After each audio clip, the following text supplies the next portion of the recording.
ఒక గొప్ప దైవజనుడు చెప్పే మాట ఏంటంటే, దేవుడు ఒకనిని హెచ్చించాలి అని అనుకున్నప్పుడు వానిలో చూచే మొదటి గుణం తగ్గింపు అని అంటాడు. చాలాసార్లు మనం హెచ్చించబడాలని కోరుకుంటాం, శిరస్సుగా ఉండాలని కోరుకుంటాం, ఏలుబడి చేసే వ్యక్తులలో ఒకటిగా ఉండాలని కోరుకుంటాం.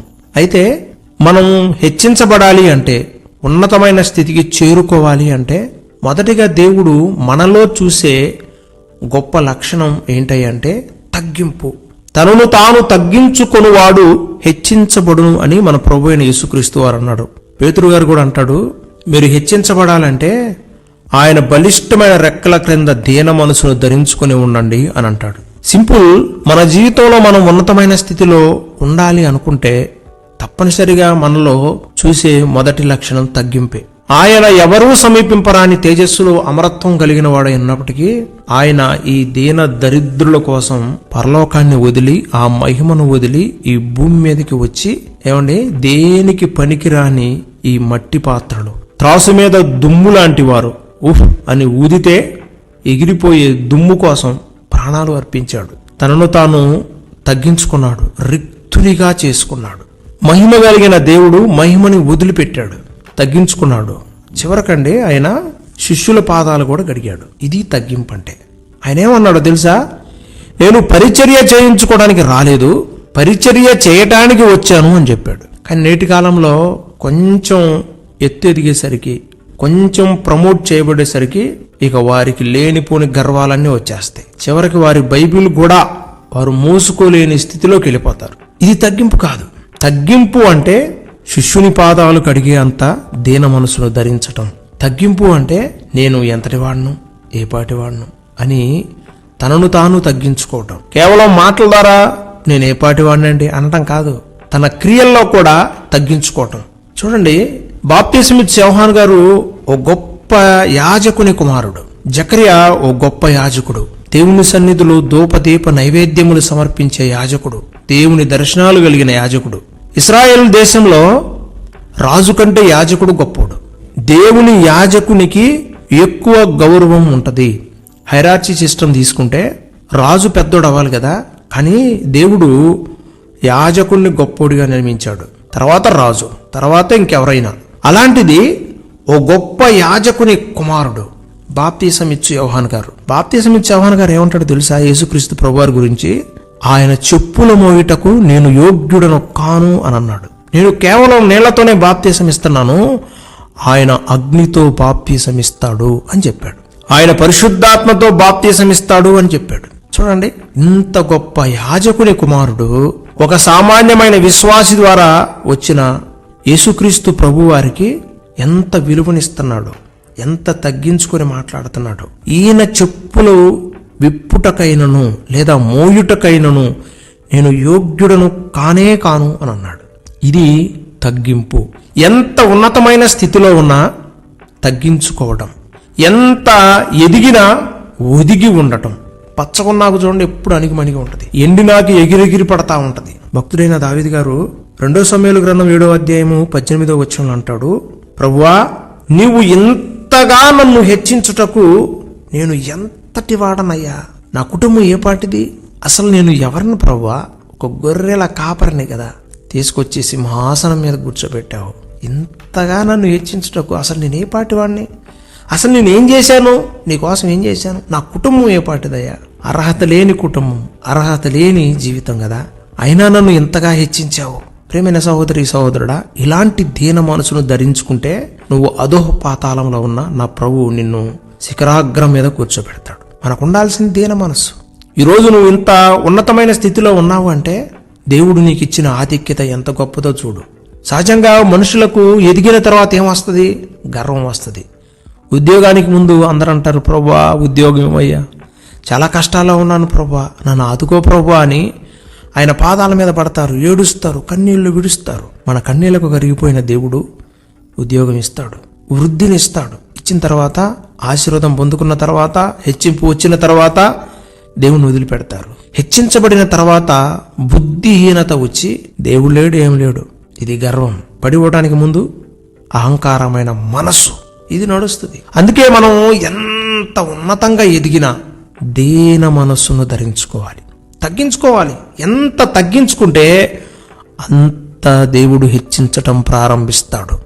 చాలామంది నువ్వు ఏపాటోడివి, నీ కులం ఏపాటిది, అసలు నీ జీవితం ఏపాటిది, నువ్వు అసలు ఎన్నికే లేని దానివి, ఎన్నికే లేని వాడవు, నువ్వు కూడా మాతో పాటు వచ్చి ఈ ఎలక్షన్లో పాల్గొంటావా అని దౌర్జన్యం చేస్తూ ఉంటారు. గర్విష్ఠుల గర్వాన్ని నా ప్రభు అనుస్తాడు, దీనులను పైకెత్తుతాడు. సహజంగా విధవరాలను చూసినప్పుడు ఏమంటారు? ఏపాటి దాని నువ్వు, కూరలో కరివేపాకును తీసేసి పక్కన పెడతారు. గుర్తుపెట్టుకోవాలి, విధవరాండ్ల పక్షాన ఆయన వ్యాజ్యం ఆడే దేవుడై ఉన్నాడు. మనం ఎంత తగ్గిస్తామో వారిని, దేవుడు వారిని హెచ్చించటం ప్రారంభిస్తాడు. వారికున్న ప్రస్తుతం ఉన్న పరిస్థితులను బట్టి మనం తగ్గిస్తూ ఉంటాం, అణిచివేయాలని చూస్తాం. విధవరాలు అని అంటాం, గుడ్రాలు అని అంటాం, వికలాంగులు, కొంతమంది గుడ్డోడు, మోగోడు, చెవిటోడు అని బాహ్యంగా దూషిస్తూ ఉంటారు. వికలాంగులు అనొచ్చు కదా, బలహీనలు అనొచ్చు కదా, అలా అనరు. ఎలా పడితే అలా మాట్లాడుతూ ఉంటారు. ఇది నీ గర్వానికి సూచన. కాబట్టి ప్రియమైన సహోదరి సహోదరుడా, ఎవరినైనా మనం చూసినప్పుడు గౌరవం లేకుండా ఎలా పడితే అలా మాట్లాడుతున్నప్పుడు గుర్తుపెట్టుకోండి, అది మీ గర్వానికి సూచన. తగ్గింపు కలిగిన వాడు తన మాటల్లో, క్రియల్లో, తలంపుల్లో, చూపుల్లో అన్ని విధాలుగా తగ్గింపు గుణముతో మాట్లాడతాడు. తగ్గింపు గుణముతో తన చేష్టలు కూడా అలానే ఉంటాయి. మదర్ తెరీసా గారు తాను అనేక మందికి సేవ చేసింది కదా. ఇంత సేవ చేయాలంటే తన దగ్గర అంత డబ్బు లేదు. తనకున్న దృక్పథం మంచి హృదయంతో, సహృదయంతో అనేక మందికి ఆశ్రయం కల్పించాలి, కుష్ఠరోగులను బాగు చేయాలి, రోగులకు స్వస్థత రావాలి, చిన్న బిడ్డలను చదివించాలి. ఇలా అనేకమైన ఆదర్శాలు కలిగిన ఆ తల్లి తన దగ్గర డబ్బు లేనప్పుడు భిక్షాటనకి వెళ్ళేది. కలకత్తా మహానగరంలో తాను కొందరితో కలిసి భిక్షాటన చేస్తున్నప్పుడు గొప్ప గొప్ప ఆస్తిపరులు వాళ్ళ ఇళ్ళకు కూడా వెళ్ళి భిక్షాటన చేస్తుంటే గొప్ప ఆస్తిపరుడైన ఒకడు దగ్గరికి వెళ్ళినప్పుడు అతడు తన జోలిలో ఉమ్మి వీశాడు. ఉమ్మి ఊసినప్పుడు ఆమె అన్నది, ఈ ఉమ్మి నాకు ఆకలితో అలమటిస్తున్న ఈ పిల్లలకి మీరేమిస్తున్నారు అని అడిగిందట. అప్పుడు అతని హృదయం చలించిపోయింది. ఏమి ఈ తగ్గింపు? డబ్బు గర్వంతో, కులగర్వంతో, కండగర్వంతో అనేక మంది ఇలా చేస్తున్నప్పుడు దేవుని యందు భయభక్తి ఎరిగిన పిల్లలు తగ్గించుకుని వారు యేసుక్రీస్తు ప్రభుని ఆదర్శంగా చూపిస్తున్నప్పుడు ఎదుట ఉన్న గర్విష్ఠులు కూడా కరిగిపోతారు. కండగర్వం, కులగర్వం, మతగర్వం తలకెక్కిన వీళ్ళందరూ వారి ఎదుట మనం తగ్గింపు మనసుతో ఉన్నప్పుడు వారు కరిగిపోతారు. వెంటనే అతను కూడా తన మనస్సును మార్చుకొని ఆమెతో పాటు సేవలో పార్టిసిపేట్ చేశాడు. మనం గుర్తుపెట్టుకోవాల్సింది ఏంటంటే, మనం ఎంతగా తగ్గించుకుంటామో మన ఎదుట ఉన్న వ్యక్తులు కూడా ఆ తగ్గింపును చూసినప్పుడు వారు చెలించిపోతారు, వారి జీవితాలను మార్చుకుంటారు. అందుకే మనం చిన్న స్థితిలో ఉన్నా, ఉన్నతమైన స్థితిలో ఉన్నా, ఏ స్థితిలో ఉన్నా దీన మనస్సును మనం వదిలిపెట్టకూడదు. ఎందుకంటే దీన మనసే హెచ్చింపుకు కారణము. దీన మనసే మన ఉన్నతమైన స్థితికి కారణమవుతుంది. దావీదు గారికి 19 మంది సంతానం ఉన్నారు, కానీ దావీదు గారు తర్వాత రాజు అవ్వాలంటే, ఆ సింహాసనాన్ని అధిష్ఠించాలంటే ఒక్కడికి కూడా అర్హత లేదు. ఎందుకంటే ఒక్కొక్కడు ఒక్కొక్క బలహీనత, ఒక్కడికి కూడా తగ్గింపు లేదండి. అందరు గర్విష్ఠులే, ఒక్కొక్కడు ఒక్కొక్క పాపంతో పట్టబడిన వాడే. ఈ 19 మంది సంతానంలో జ్యేష్ఠుడు ఏమవ్వాలి? రాజు అవ్వాలి.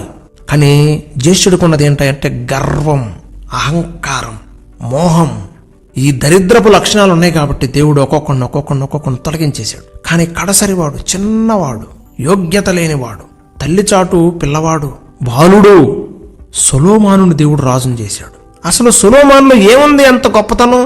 తన తండ్రిలో ఉన్న దీన మనసు, తన తండ్రిలో ఉన్న తగ్గింపు లక్షణమే సొలొమోను గారిలో మనం చూస్తాం. సొలొమోను గారి దగ్గరికి ఒకరోజు ప్రభు వచ్చి, సొలొమోను నీకేం కావాలో కోరుకో అని అన్నాడు. ఏమంటే ఈ దీన మనసు కలిగిన, ఈ తగ్గింపు తత్వం కలిగిన సొలొమోను, ప్రభువా నేను బాలుడునయ్యా, నేను బాలుడును, కార్యములు జరుపుటకు నాకు బుద్ధి చాలదు. ఇది తగ్గింపు. అధికారం రాగానే అందరు నా చేతికి వచ్చేశారు, ఇక నేను ఏది చెబితే అదే, కాబట్టి ఎవరి సహాయం నాకు అవసరం లేదు, నేనే అంత లీడ్ చేయగలను, అంతా చేయగలను అని అనలా. 1వ రాజుల గ్రంథము 3వ అధ్యాయము 7 నుండి 9 వచనాలు. ఎంత చక్కని ప్రార్థన చూసారా? ఈ ప్రార్థన దేవునికి అనుకూలమైందండి. ఆలోచిస్తే సొలొమోను ఇంతగా హెచ్చించబడటానికి కారణం ఏంటంటే సొలొమోను చేసిన తగ్గింపు ప్రార్థన. ఏమంటాడంటే, నా దేవా యెహోవా, నీవు నా తండ్రి అయిన దావీదునకు బదులుగా నీ దాసుడనైన నన్ను. ఎంత తగ్గింపు! దేశాన్ని వెళ్తున్న రాజు అంటున్నాడు, నేను నీ దాసుడను, నేను ఎంత ఎదిగినా నీ దాసుడనే, నన్ను రాజుగా నియమించి ఉన్నావు ప్రభు. అసలు నేనే పాటివాడిని, నా ముందు పెద్దోళ్ళు ఉన్నారు, జ్యేష్ఠులు ఉన్నారు, వారందరినీ కాదని ఈ చిన్నవాడి పైన నీ దృష్టిని నిలిపి నన్ను రాజుగా చేశావు. అయితే ప్రభువా, నేను బాలుడునయ్యా, కార్యములు జరుపుటకు నా అన్నలు కలిగి ఉన్న జ్ఞానం నాకు లేదు. నా అన్నలైతే అబ్షాలోము, అదోనియా, వీళ్ళందరూ కూడా జ్ఞానం కలిగి రాజ్యాధికారం కోసం చాలా ప్రయత్నాలు చేశారు. కానీ ప్రభువా, నేను బాలుడను, నాకు బుద్ధి జ్ఞానాలు లేవు ప్రభువా. నీ ప్రజలను ఏలటానికి నాకు శక్తి సరిపోదు ప్రభువా. ఈ విశాల దేశమును తనిఖీ చేయటానికి, వీరికి న్యాయము తీర్చడానికి నాకు జ్ఞానం లేదు. బాలుడునైనా నాకు వివేకము గల హృదయము దయచేయము అని ప్రార్థన చేశాడు. మనమైతే ఏమని ప్రార్థన చేస్తాం? నాకు వెండి నివ్వు, బంగారం నివ్వు, ఆస్తి నివ్వు, ఇల్లు నివ్వు. మనమంతా కూడా ఈ లోక సంబంధమైనవన్నీ అడుగుతాం. కానీ సొలొమోను గారు ఏమడిగాడు తెలుసా? సమయోచితమైన జ్ఞానం. ప్రార్థనలో మనకు కావాల్సింది ఏంటంటే సమయోచితమైన ప్రార్థన. జ్ఞానం కలిగి అడగాలి. ఏది పడితే అది అడగటం కాదు. ఇది అడిగితే ఏమవుద్ది, అడగకపోతే ఏమవుద్దో ఆలోచన చేయాలి. ఆ ప్రస్తుతం ఉన్న పరిస్థితిలో నీకేది కావాలో అదే అడగాలి, అంతేగాని ఏది పడితే అది అడిగి అసలు ప్రార్థనకు విలువ లేకుండా చేసుకోవద్దు. సొలొమోను గారికి ఆ పరిస్థితిలో ఏది కావాలో అదే అడిగాడు. నేను బాలుడను, నీకిష్టమైన ఈ ప్రజలను ఏలాలంటే, వీరికి న్యాయము తీర్చాలి అంటే నాకు శక్తి సరిపోదయ్యా, దయచేసి నాకు వివేకము గల హృదయము దయచేయము అని అడిగాడు. 2వ దినవృత్తాంతాల గ్రంథము 1వ అధ్యాయం 7 నుండి 12 వచనాల్లో కూడా ఈ విషయాలు రాయబడి ఉంటాయి. అయితే 1వ రాజుల గ్రంథము 3వ అధ్యాయం 10వ వచనంలో దేవుడు సెలవిస్తున్నాడు, సొలొమోను చేసిన ఈ మనవి ప్రభువునకు అనుకూలమాయను. తగ్గించుకొని నువ్వు ప్రార్థన చేస్తున్నప్పుడు ఆ ప్రార్థన దేవునికి అనుకూలం అవుతుంది. వాడు వచ్చి అంటాడు, నేను ఈ సుంకరి వలె పాపం చేయలేదు, ఈ సుంకరి వలె అది చేయలేదు, ఇది చేయలేదు. నేను వారానికి 2 మార్లు ఉపవాసం ఉంటాను, దినమునకు 3 మారు ప్రార్థన చేస్తాను, యాచనలు చేస్తాను, దానాలు చేస్తాను, ధర్మాలు చేస్తాను. ఈ సుంకరి వలె నేను పాపిని కాదు, నేను నీతిమంతుణ్ణి అని హెచ్చించుకున్నాడు. ఎవడాడు? పరిసయ్యుడు. చివరికి 2 ప్రార్థనలు దేవుడు అన్నాడు. సుంకరి వచ్చి అన్నాడు, ప్రభువా, నేనే పాటి ఉండయ్యా, దయచేసి నన్ను క్షమించయ్యా, నేను పాపిని అని రొమ్ము కొట్టుకుని ఇచ్చాడు. అప్పుడు దేవుడు వారిద్దరు ప్రార్థనలు విని సుంకరిని నీతిమంతుడిగా తీర్చాడు. ప్రార్థనలో మనం ఏడుకోవలసిన మొదటి పదం పాపిని, దౌర్భాగ్యుడను, అల్పుడను, దీనుడను, దరిద్రుడను.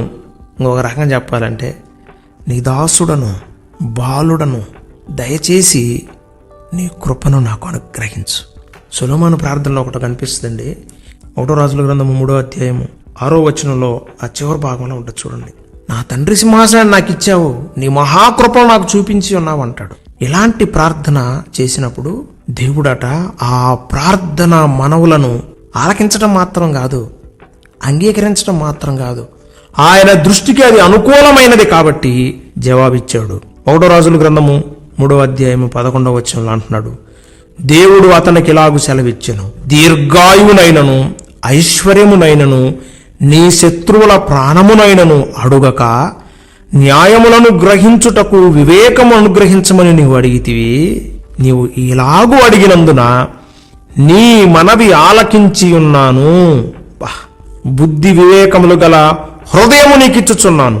పూర్వీకులలో నీ వంటి వాడు ఒకడునూ లేడు, ఇక మీదట నీ వంటి వాడొకడును ఉండడు. మరియు నీవు ఐశ్వర్యమును ఘనతను ఇమ్మని అడగకపోయినను నేను వాటిని కూడా నీకిచ్చుచున్నాను. ఎంత గొప్ప వరాలో చూడండి. ప్రార్థనలో దీన మనసు కలిగి మనం చేస్తున్నప్పుడు దేవుడు నువ్వు అడిగిన దానికంటే, ఊహించిన దానికంటే అత్యధికముగా దయచేస్తాడు. సొలొమోను గారు అడిగింది వివేకము గల హృదయం. 13వ వచనం, ఐశ్వర్యమును ఘనతను ఇమ్మని అడగకపోయినను నేను వాటిని కూడా నీకు ఇచ్చుచున్నాను. అందువలన నీ దినములన్నిటను రాజులలో నీ వంటి వాడు ఒకడైనను ఉండడు. ఇంకా నీ తండ్రి సింహాసనాన్ని నేను స్థిరపరుస్తాను, నా ఆజ్ఞలకై కొన్నేళ్ల నీకు దీర్ఘాయుష్మంతుడు అవుతావు. ఇలాగా దేవుడు సొలొమోను ఒకటి అడిగితే దేవుడు వరాల మీద వరాలు, వరాల మీద వరాలు, వరాల మీద వరాలు కురిపించాడు. అడిగిన దానికంటే, ఊహించిన దానికంటే అత్యధికముగా ఇవ్వగలిగిన దేవుడు మన ప్రభువైన యేసుక్రీస్తు. ఎప్పుడు తగ్గించుకుని ప్రార్థన చేసినప్పుడు, తగ్గించుకుని ఆయన సన్నిధిలో కనబడినప్పుడు. ఆహాబు ఎంత గర్విష్టి, దేవునికి ఎంత వ్యతిరేకంగా నడిచినవాడు. దేవుని శిక్ష వస్తుందని తెలిసినప్పుడు వెంటనే మోకాళ్ళు వేసి ఉపవాసం ఉండి ప్రార్థన చేశాడు. ఆహాబు లాంటి గర్విష్ఠిని కూడా దేవుడు క్షమించాడు. తన ప్రవక్తతో మాట్లాడుతున్నప్పుడు అన్నాడు, ఆహాబు నా ఎదుట ఎంతగా తగ్గించుకున్నాడు చూసావా అని అన్నాడు. ఆహాబు ఎంత గర్విష్టి అండి, దేవునికి ఎంత వ్యతిరేకంగా ప్రవర్తించిన వాడు. ప్రేమైన సహోదరి సహోదరుడు, ఈరోజు గుర్తుపెట్టుకో, ఇన్ని రోజులు నువ్వు దేవునికి ఎంత వ్యతిరేకంగా ఉన్నా ఈరోజే తీర్మానం తీసుకో. ప్రభువా, ఆహాబు తగ్గించుకున్నప్పుడు క్షమించావు, ఇదిగో నేను కూడా ప్రభువా తగ్గించుకుంటున్నాను, నన్ను కూడా క్షమించు. ఈ సంవత్సరాంతపు దినాలలో ప్రభువా నన్ను నేను తగ్గించుకుంటున్నాను మోకాళ్ళు వేసి పశ్చాత్తాపపడితే, నువ్వెక్కడైతే తగ్గించుకొని దీన మనసుతో ఉంటావో నా ప్రభువు నిన్ను అక్కడ అంచెలంచెలుగా ఎదిగేలేక చేస్తాడు. సొలొమోను, నేను బాలుడను, కార్యములు జరుపుటకు నాకు బుద్ధి చాలదు, విశాలమ దేశం నాకు తనిఖీ చేయటకు నాకు శక్తి చాలదు, మంచి చెడ్డలు వివేచించే జ్ఞానం నాకు లేదు, నీతి న్యాయములు కలిగి పరిపాలించేంత జ్ఞానం నాకు లేదు, నేను యుద్ధ నేర్పరిని కూడా కాదు ప్రభువా. నాకు యుద్ధం చేయడం రాదుగా, మా అమ్మ కానీ మా నాన్న కానీ నాకు నేర్పేలా. అయితే జ్ఞానం కలిగిన వాడు యుద్ధముతో కాదు బుద్ధితో పనిచేస్తాడు. సొలొమోను గారి కాలంలో యుద్ధాలే లేవు అసలు. ఆయన దేవుడు చుట్టుపక్కల దేశాలతో సమాధానం ఇచ్చాడు, దేశంలో సమాధానం ఇచ్చాడు. ఆయన జ్ఞానాన్ని చూసి చాలామంది ఫిదా అయిపోయి చుట్టుపక్కల ఉన్న దేశాల వాళ్ళందరూ కూడా కప్పం కట్టేవాళ్ళు, వెండి బంగారాలు తీసుకొచ్చి ఇచ్చేవాళ్ళు. అసలు వెండి కానీ బంగారం కానీ ఆయన కాలంలో వెన్నెకకు రాలేదు. అంత సువిశాలమైన దేశంలో మంచి పరిపాలన చేయడానికి దేవుడు కృపనిచ్చాడు. మహాకృప కదా ఇది. తగ్గించుకుంటే దేవుడు హెచ్చిస్తాడు.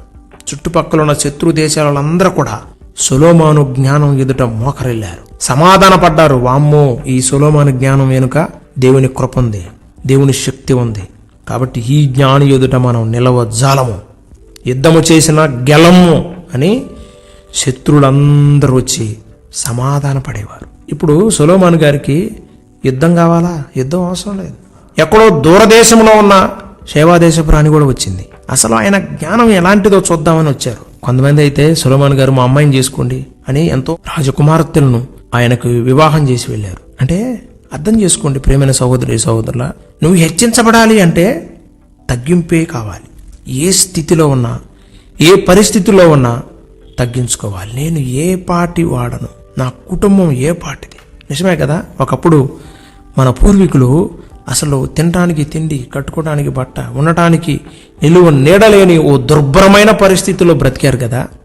క్రైస్తవ మిషనరీలు వచ్చినప్పుడు వారికి విద్య, వైద్యం, ఇల్లు, ఇలా రకరకాల ఫెసిలిటీస్ ప్రభు బిడ్డల ద్వారా మనం పొందుకొని ఉన్నాం కదా. నేటి కాలంలో మనం ఉన్నతమైన స్థితిలో ఉండటానికి కారణం మన ప్రభువే కదా. ఈ స్థితిలో మనం ఉన్నామంటే అది మనల్ని బట్టి, మన గొప్పతనాన్ని బట్టి వచ్చింది కాదు కదా. కాబట్టి మనం ఏం చేయాలి? అసలు నీ కోసం నేనేం చేయమంటావు? ఏ రోజైనా అడిగావా, నీ కోసం నేనేం చేయాలి ప్రభువా? ఇంతగా నన్ను, నా కుటుంబాన్ని, నా పిల్లలను ఆశీర్వదించావు, నీ కోసం నేనేం చేయమంటావు అని మోకాళ్ళు వేసి అడగాలి. ఈరోజు మనం అడుగుదాం అందరం కూడా. సొలొమోను లాంటి దీన మనసు, దావీదు లాంటి దీన మనసు, బాప్తిసం ఇచ్చు యోహాను గారు లాంటి దీన మనసు, మదర్ తెరీసా గారు లాంటి తగ్గింపు మనసు, మన ప్రభు అయిన యేసుక్రీస్తు వారి లాంటి దీన మనసు, తగ్గింపు మనసు, విధేయత.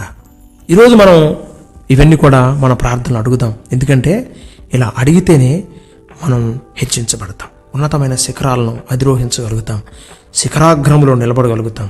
ఏ స్థితిలో ఉన్నా మనం తగ్గించుకుంటూ ఉంటే ఎక్కడైతే మనం నిందించబడుతున్నామో, దూషించబడుతున్నామో వారికి శిరసుగా నియమిస్తాడు.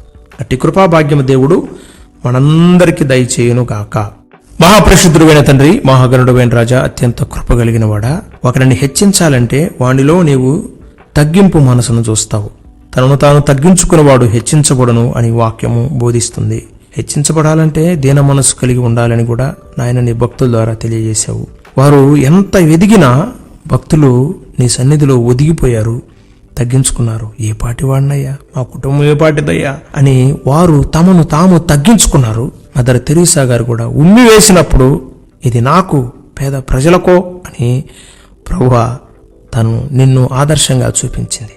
నీ మీద ఉమ్మి వేశారు, పిడిగుద్దులు గుద్దారు, కొట్టారు, తిట్టారు, ముళ్ళ కిరీటం పెట్టారు, సిలువ వేశారు. అయినా ప్రభా క్షమించావు, తగ్గించుకున్నావు. ప్రభా నాయనా వీరు ఏమి చేస్తున్నారో వీరికి తెలియదు కనుక వీరిని క్షమించు అని తగ్గించుకుని ప్రార్థన చేశావు.